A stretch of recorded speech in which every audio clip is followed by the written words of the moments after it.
Israel faz intensos ataques contra a faixa de Gaza um dia após um anúncio público de que haveria um acordo de cessar-fogo entre Israel e o Hamas. Isto porque o acordo, apesar de ter sido debatido nas questões internacionais, certamente não foi assinado e entraria em vigor apenas no dia 19 de janeiro de 2025. Hoje é dia 17 ainda. O acordo veio a público no dia 15 e, eventualmente, nós teríamos que Israel também iria aprovar esse acordo para que ele pudesse ter continuidade. O que nós tivemos foi Israel bombardeando a faixa de Gaza, alegando inclusive que eliminou liderança do Hamas e também não assinando o acordo. Isto porque nos resta uma pergunta: será que interessa ao governo Netanyahu no atual cenário a assinatura deste acordo? Outras perguntas importantes são: quem saiu vitorioso no confronto Israel-Hamas que durou 13 meses? Israel? O Hamas? Sem dúvida, a resposta para isso está do outro lado do Atlântico quando olhamos para os Estados Unidos, uma vez que é sim, especialmente Donald Trump, com seu enviado especial para a região, Steve Witkoff, que é o grande vencedor deste embate. Uma vez que o acordo que Israel assina agora é algo que poderia ter sido assinado há 2 meses, há 6 meses, há 1 ano. Entretanto, nós temos que Israel não esteve interessado, até então, em assinar o acordo com Hamas. E aqui vem uma outra implicância. Até então, Israel não estava interessado em dialogar com Hamas e muito menos chegar num acordo. O objetivo de Netanyahu era justamente eliminar o Hamas, dar fim ao Hamas, o que não conseguiu, pelo que nos parece.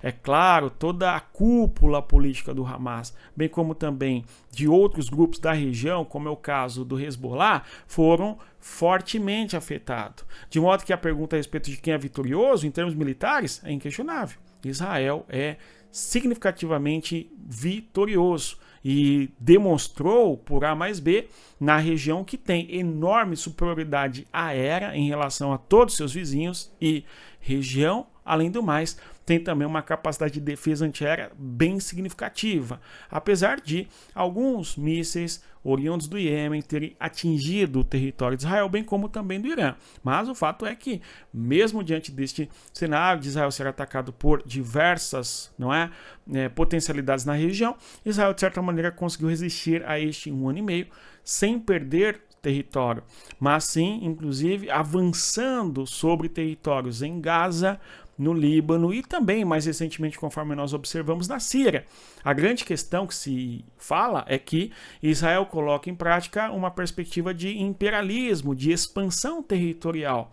Ao mesmo tempo, é verdade também que, se nós olharmos sob o ponto de vista de Israel, Israel não tem profundidade territorial.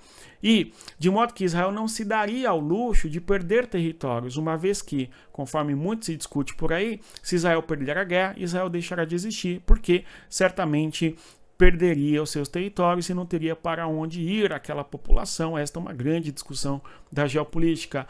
A falta de profundidade territorial de Israel faz com que Israel ataque e expanda a sua presença na região desde sua fundação, pelo menos é assim que nós podemos observar, sob uma leitura a partir de Israel. Voltando, Donald Trump é o grande vitorioso e Netanyahu, talvez, pelo que nós podemos observar, não interessa agora a Netanyahu o fim da guerra. Mesmo porque o objetivo de Netanyahu era dar fim ao Hamas e não consegue dar fim ao Hamas, sobretudo porque o Hamas é muito mais do que apenas homens combatendo no fronte de guerra ou eventualmente cometendo ataques contra Israel, como cometeu lá no dia 7 de outubro de 2023. O Hamas é mais do que isso. É uma perspectiva ideológica, é uma interpretação religiosa, é também, em alguma medida, uma ideia. Ainda que toda a cúpula do Hamas seja, em boa medida, eliminada, nós teremos que, em algum lugar do Oriente Médio, pode surgir, e surge, grupo semelhantemente ao Hamas. Então, se não houver alguma solução e busca de solução política de Israel junto ao Hamas, certamente nós veremos que esta guerra não acabará nunca, jamais, conforme nós estamos até observando. A guerra começou lá no dia 7 de outubro e se arrasta até hoje com um saldo muito negativo quando olhamos para o lado palestino. Nós temos que Israel é vitorioso militarmente, embora politicamente talvez a resposta não seja positiva, justamente porque Israel, repito, teve que negociar com o Hamas, o que para o Netanyahu seria, sem dúvida, algo indesejável. Entretanto, conforme a nova conjuntura política internacional, com o Donald Trump à frente da Casa Branca, certamente Israel evidencia-se enquanto Estado que serve muito aos interesses dos Estados Unidos, de Washington, enfim. Então nós temos um cessar-fogo que, pelo que nós observamos, faz de Israel vitorioso militarmente, mas não faz de Netanyahu vitorioso politicamente. Isto se entra nas discussões pessoais de Netanyahu de que o objetivo de Netanyahu seria perpetuar a guerra para que ele tivesse condições de se manter no poder. Não é disso que eu estou falando. Eu estou falando de um interesse geoestratégico de Israel através do Netanyahu de eliminar o Hamas, que, conforme nós observamos, não conseguiu, mesmo que tenha destruído parte considerável de Gaza e arrebentado com toda a cúpula política e militar do Hamas. Entretanto, o Hamas está aí fazendo acordos com Israel, pelo menos vamos acompanhar. É difícil de nós sabermos se realmente no dia 19 de janeiro nós teremos o acordo consolidado entre Israel e Hamas e toda aquela discussão que nós falamos aqui. A troca de prisioneiros, a devolução, não é? Eventualmente dos reféns e assim por diante. E um ponto crucial, a saída militar de Israel da região da faixa de Gaza. Este talvez seja o principal ponto de discordância do gabinete de guerra de Israel. Isto porque Ben-Gvir, que é o atual ministro da Defesa de Israel, algo do gênero, não está interessado que as forças militares de Israel deixem a faixa de Gaza. E mais, nós temos que também para Smotrich, que é ministro das Finanças de Israel, o Estado israelense não deve negociar com o Hamas e este acordo é algo que não deveria avançar.